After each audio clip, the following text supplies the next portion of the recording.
Hi friends, I'm Claire and welcome to How Down Your Mind. Sorry I'm dressed up like I'm going to the Arctic today, but it's very cold in Scotland and I can't afford to put the heating on, so I'm just dressing up really warm, okay? So I'm going to talk about a few different things today. So I'm going to put in the about section the times I'm talking about it, because you might not want to hear it all. I still have to cover what I think of Marduk's interview, information I got from the Arcturians, what it feels like to talk to the Arcturians. Try to think what else. It'll come to me. Okay. So someone's phoning me. That's why I'm just looking, but I don't recognise the number. Don't know who it is. I put it on Do Not Disturb, so thankfully you won't hear it, but I'm still distracted visually. But anyway, so I'm going to tell you about the Arcturians first, because I make my videos quite long and lots of people don't have the attention span, or maybe I'm really boring to listen to the whole thing. So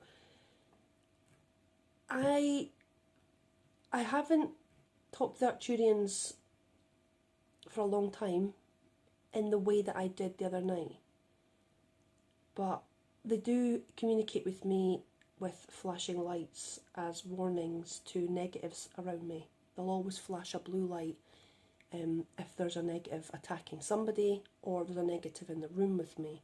Someone who's going to try and control your thoughts, control your emotions, or the emotions of those around you. I've had it where somebody has negative intent towards me and they have lots of flashing lights around them, like flashing lights blue all around them. And I know that I'm going to have to really try hard to calm that person and make them realise they're being controlled. They seem to control most of humanity. I mean, they seem to talk through them. People will say things and say, I don't know why I said that. Yeah, because you're being controlled by them. Well, you don't tell people that, because they'll be like, controlled by who? And then it's open a whole Pandora's box there, so it's best not to engage if they're not ready for it.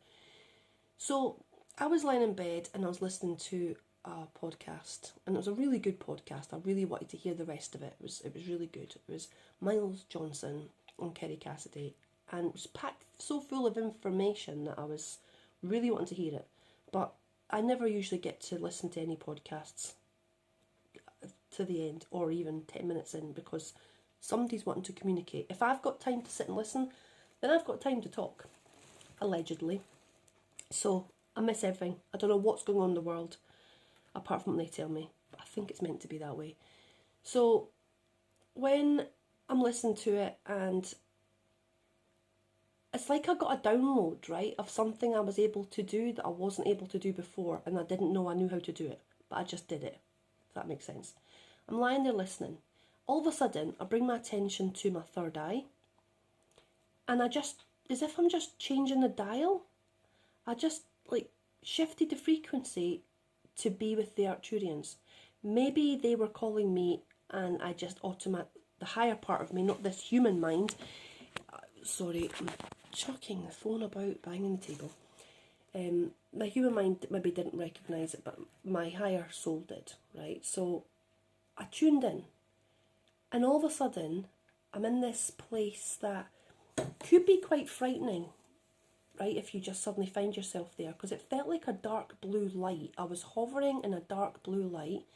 Every now and again there was sparks of electricity around me. Now I'm terrified of lightning, so this would be something that would probably scare me, right? Sparks of electricity, just, it was like, and I felt like, am I inside a sun? Now when I communicate, when I call source, well, I call this big blue star source. Whenever I'm connecting to source, I connect to this big blue star. So I'm now thinking I'm connecting to home. I'm connecting to home, and that's where I'm getting my information from, because it felt like I was in a dark blue light with electricity zapping about like it would in a sun. It felt like very plasma-like. And I was standing alone. And then after a few minutes of just being in this energy and feeling it, and it feels so weird. It just feels like expansive and at the same time claustrophobic. And I heard voices come at me. Now these voices, it's like they all talk. It's like everybody talks at the same time. And it's very machine-like. That's the other thing. The noise of the place. The noise. Do you remember those videos that were going around about the trumpets on Earth? These strange noises on Earth. Like a kind of, like that, right? Don't laugh at my interpretation. That's what it sounds like there. And I thought, I think I've actually heard on some space thing, because I'll watch a lot of space stuff for checking what they're telling me for energies and stuff, right? And they recorded sound of space, and it sounds like that there, and it's overwhelmingly loud. And then so they started talking to me, and it's like, I'm going to do another silly voice, right? It's like when they're talking, it's like, we see you, we recognise you, like that, right? It's weird. It's very machine-like, croaky, strange. It's strange to hear it. And as we're talking, because I'm thinking, that sounds like a kind of weird robot or something, right? Every and again, they'd be talking to me, answering my questions, and the odd word in between would be like a woman saying, yes, or, like, it fitted. They were saying it robotic, and then the robotic stopped, and it was just this one word in a human kind voice. So I think they were trying to make it sound more human for me, because they recognised I found it very robotic and machine-like. So it was weird to hear this collective machine noise talking, and then the odd human voice mixed in with the sentences. It's strange to listen to. So I was asking them questions. Mostly it was about me. Okay, I'm asking, is this being good? Is that being good? Is this what? Because I've got so many different experiences with different beings, and it's a really weird thing. They always come and ask me to marry them. I don't know why. I have no interest in anything like that, right? And I don't know who they are, so I'm not going to... Why would I say yes? They take me out of my body. I don't mean asking in my head. They take me out of my body and they put me into a fourth dimensional reality, and they'll ask me to marry them. I just stand there staring. One I called Fazar. I call him again now. I said, you're Faraz. You're Faraz. I've no idea what Faraz is, but he looked kind of Eastern European. No, well, he looked kind of... he looked like he's maybe from Iraq or something, somewhere like that, right? The kind of features. Yeah, the one prior, he looked like he was... I think he was pretending to be Jesus, and I think this one was pretending to be Allah. That's what I think, right? Or Muhammad, whatever. That's what I think. And it's funny because I recognised they weren't that, and when I called him Faraz or something, I looked it up, and it does say the duties, the enjoyable duties, or the duties enjoyed by Allah. So it was strange that I called them that, and then when I woke up I looked.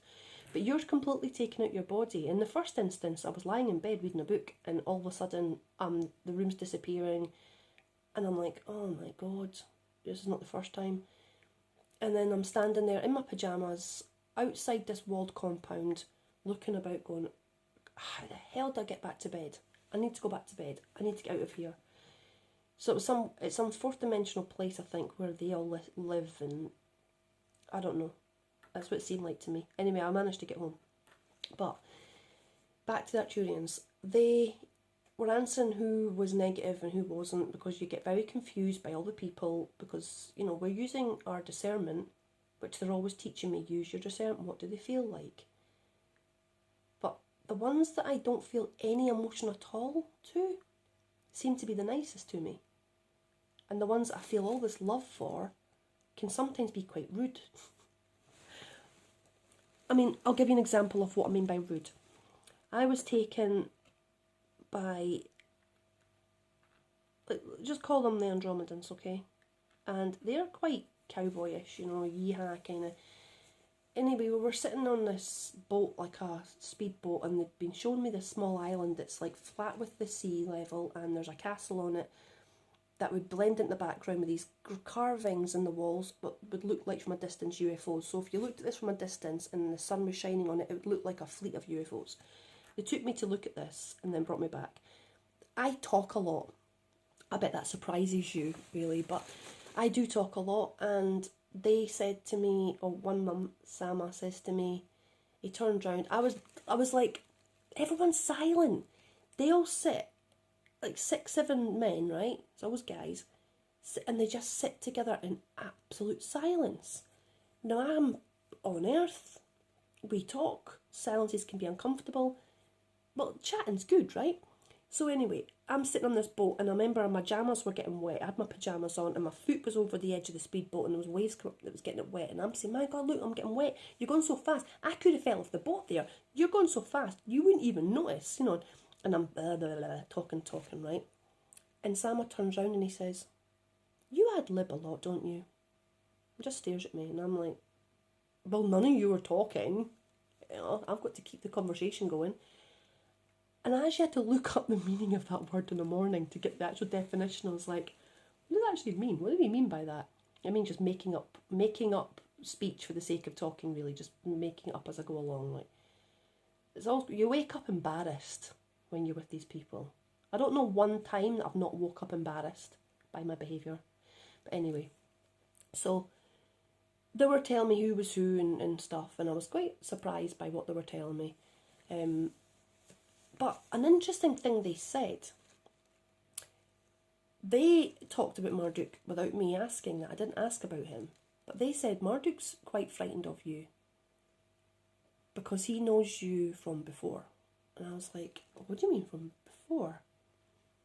They said, I was asking about the Lyrans and stuff, and I'll give you a brief description of this. They'd said that they showed me my previous life when I lived at home, and it seemed like I was a spirit guide, let's say, okay? Because I saw myself floating in this blue expanse, just floating, and I've got a picture of somebody in front of me, like a 3D, like I'm watching them, I'm walking behind them, and I can see like a bubble. They're not really a bubble, it's just it's like a video that plays in a sphere kind of thing, you know. And I'm behind them, I'm at the right hand side, look, I'm floating behind them, and I'm using my hands doing energy like this, you know. I'm listening to their thoughts, I'm watching them, I'm sending them like wafts of energy like that into their consciousness to give them advice or to give them what they need at that time. And I don't know if the person was human, I can't remember. I don't think they were. I might have been. So lots of different planets have spirit guides, people who are on the other side who are giving you information or helping you or directing you. I think it's probably part of the deal. You go to a planet, you forget everything, you're there for a purpose, so you want to remember who you are. Someone's behind you, helping you, assisting you. That's what I was shown. And then I was asking about why did, you know, coming to Earth. Why is the Lyrans always with me? What's the deal with them? Why do I feel like I've known them forever? And they showed me a meeting that I'd had with another one of my friends who's on Earth with me, who I believe came from home with me. And they showed me this meeting. We were talking to the Lyrans. I knew them from a previous life, but my friend didn't. So we're sitting discussing. They were going to be our halfway team, kind of. They were going to be our mediators, our teachers. We knew when we got to Earth we'd forget everything about who we were and why we went to Earth. So they were the ones who were going to be keeping us right, teaching us from very young, inspiring us to be into the field that we're in now, spiritual, meditating, connecting. They were going to be in charge of that, making sure that we were going to connect back home once we were at the right time. And I'd asked about how do I feel so familiar with them, like I've known them forever. And they said that before the Great Floods, there was a bunch of different alien races all living on Earth. Earth wasn't the same as it is now. It had a lot of different alien species living on it, a lot of us living. The humans that were on Earth don't look like the humans now. They were slightly different. I think they were made more of a silicon base, but I'm not sure. It just felt like they were a different composition of their makeup. We were working with them. So whether we had created them, whoever we, you know, us Arcturians had all the different races, had worked together to create this race for a purpose, for just populating this new place, Earth, Tiamat, whatever you call it then, that we were allowed to be with them. There was not like hierarchy. They didn't see us as gods. We were just like the teachers. We were like the teachers or the scribes or whatever you want to call us, you know, the guides. and they would come to us for help. It was never a higher or lower thing. It wasn't like they saw us as these big beings. You know, it was a really nice relationship. Anyway, this point, they called them the Anunnaki, but they don't call them that. That they used that name because they know that's what I know them to be. They said that they came to Earth at this point and took a small part of Earth. We were like, left them to it. They're not disturbing us. It's fine. But over time, they started to take more, and then they were starting to steal people. They were starting to kidnap people. Now, this is where you draw the line. You don't come here and start taking our family and friends, okay? So this caused a bit of a fight. We were very peaceful people, but, you know, you draw the line at being... So we'd put things in place. This, you don't cross these lines, you don't come here, you don't do this. We're putting up energetic barriers. How they got round that was by bombing us. So they were starting this nuclear war with us for dominance and for control of the people for some reason. And no, we don't need technology. The beings that were on the planet before don't need technology. They do. We don't. It's like we're connected to a different field of consciousness and we don't need that. So we were using mind weapons really to defeat them. And they were using nuclear bombs and other weapons. So I was showing myself, and there was lots of, I mean, it's probably half of you that are watching, right? We're probably part of this. It's probably why you're here and why you're watching. We were having a meeting with these and decided that we were going to put them into this inner verse for a time out, right? Now, this is interesting because I remember Marduk saying that his dad fought this reptilian called Sanist for control of this inner verse where they wanted to live, where it was timeless and it overshadowed Earth or Tiamat or whatever you want to call it, and they could move around among us and not be seen, but they could interact and move things. So it's like an overlay. We put them there in order to basically keep them away from being able to, because they can't do much. You can't do much. It's not like you can lift a table and throw it really, right? You can't destroy things. You can just interact if you have enough energy. This is what they're telling me, okay? So I remembered at that point being part of this meeting where we're deciding to put them into this place, and after that, Marduk said about the Sanist, once they were in, they were then fighting for superiority. There was already a race in there. Whether that was their natural habitat, I don't know. But they were fighting for control of this place, and the Anunnaki won, took control, which is how they've then tried to control humanity. Probably a huge oversight on our part, which is why I think we've come back now to sort it out. So, getting back on point, he said Marduk's scared of you because he knows what you're able to do with your mind. And he's actually been protecting you and keeping you alive because they know what you're able to do when you're out your body and you know who you are and you remember who you are. They're very scared that what you manage to put them in there with your minds as a collective. Each one of us is very, very powerful. So they're scared of what we will do if we die. So they've been protecting me, and I found that. Also the lions, right? But they've been, and I've always wondered that, but they've stepped in and helped me at times. It's confused me as to their intentions. Well, now I know. They're just scared of us being killed and coming after, because we've bore witness to what they're doing from, now they're still continuing it. So we're now going to, when we leave here now, we're going to kick ass if it doesn't stop. We're come here to stop it. If it doesn't, we're a threat to them. A really big threat to them because we don't need weapons. We can get out of any space. They can't jail us. We can just leave. We just travel in light. So it's scary for them when you come across beings that are very, very powerful, telepathically, mentally, psionically, anything. Okay, so this is why Marduk now is not bowing down. He knows that we've won already. He knows that they've been defeated. His father and the rest may not be wanting to give up so quickly. They're probably they're like grasping at the reeds, not getting dragged down this river to destruction. They're wanting to stay, they're wanting to maintain, they still think they're clever enough to get round this, but a lot of them know that it's done. They're just wanting to leave now, before we come after them. They know that what we're capable of, and they want to get out now and make peace before they're chucked into some other place, I don't know. So that's what they explained to me, and I found that really interesting, and I'm still mulling it over. Now, the interesting thing is they told me all this information, right? Then I could feel a being come into the room with me. And I was getting that, it was tiring me. Having the communication's exhausting. You do get really tired, wiped out. And this being standing there, because I recognised the blonde, I saw the blonde hair, so I just assumed it was Thorhan. So I was like, oh, hi. And then all of a sudden, my head went zzz, and I completely forgot everything they told me. Completely. Everything gone. And I was like, oh my God, that was a lot of information. Couldn't remember anything, right? So in front of this person being, I retuned my third eye again back into the Arcturian, and I said, I've been cut off and everything's been deleted.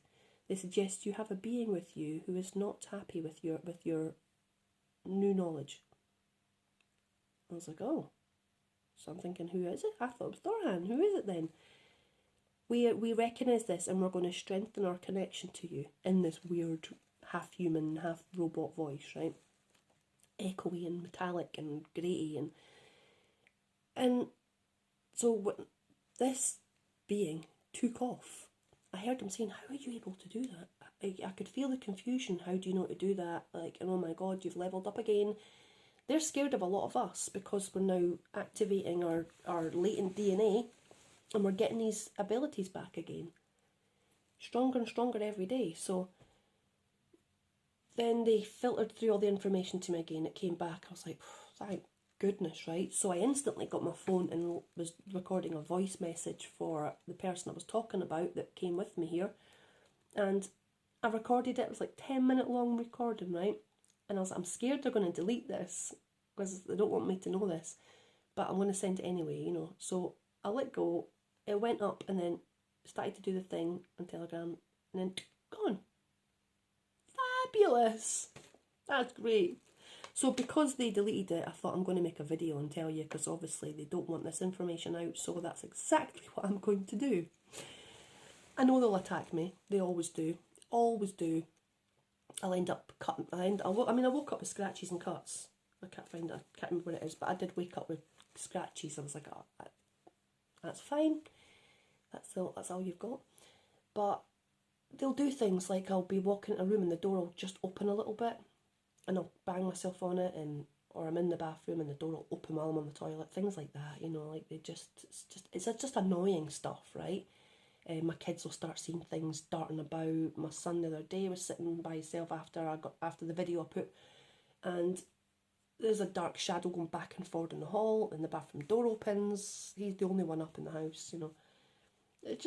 They used to get really badly attacked, but now it's only just stuff like that. They seem to be losing power, which is good. Now, the other thing I was going to talk about was the energy that's hitting us right now. They had to put that in my head, they were gone. I'm getting muscle weakness, like hurting muscles really quickly.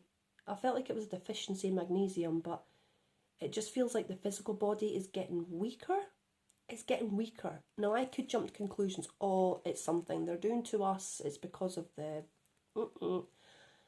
But I actually think it's due to the higher frequencies.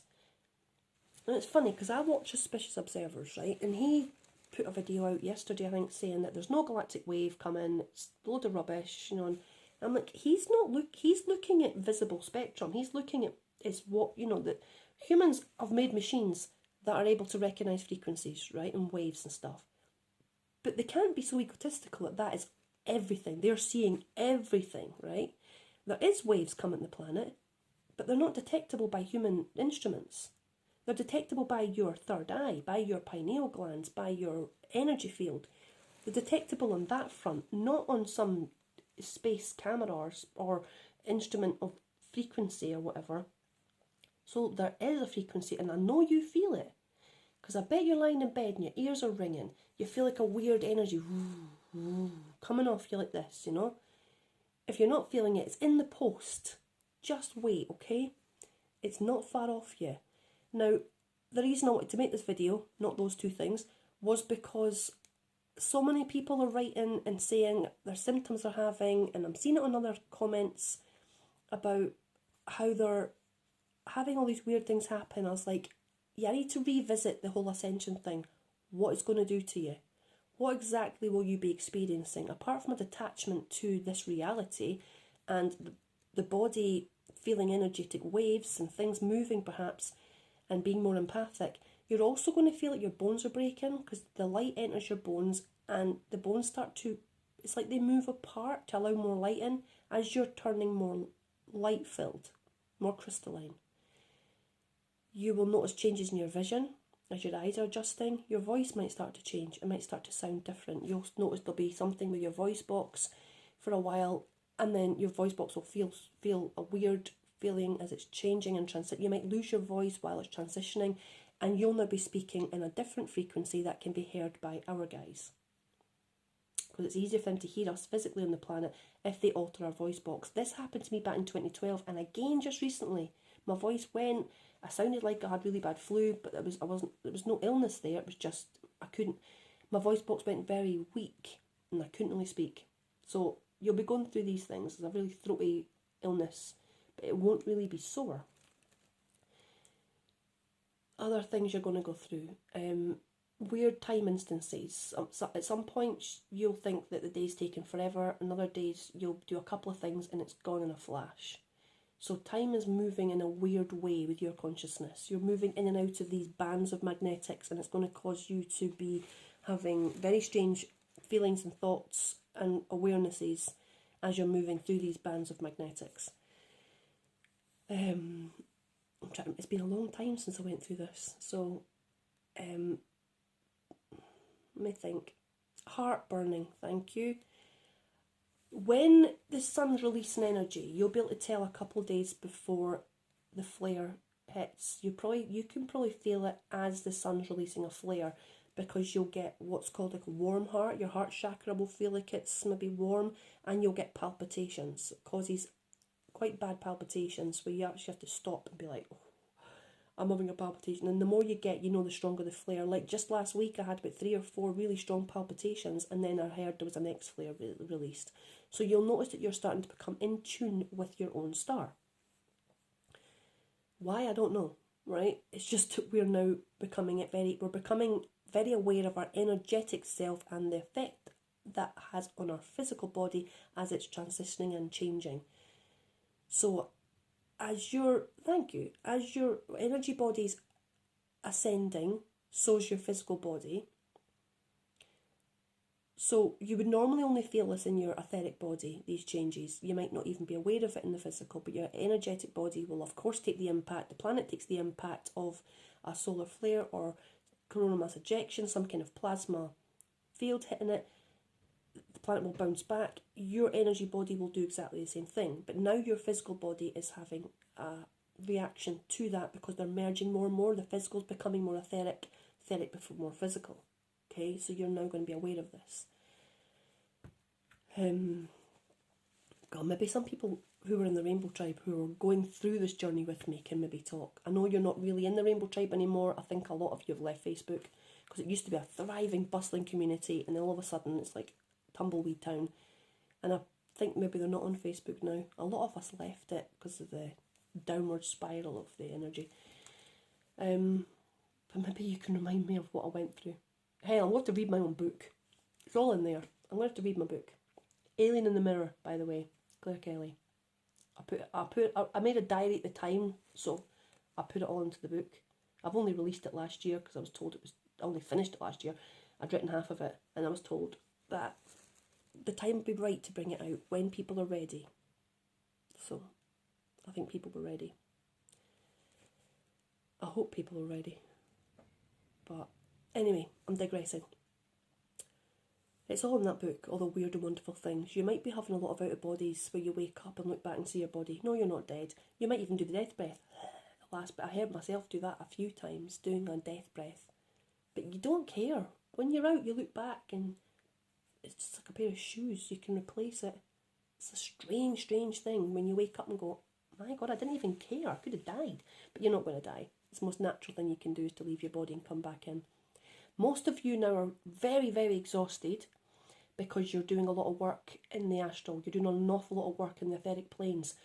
We've been really busy. You wake up and you'll feel like your muscles are really aching, like you've been doing the weights for 10 hours and you're broken, you're tired, and you're working hard.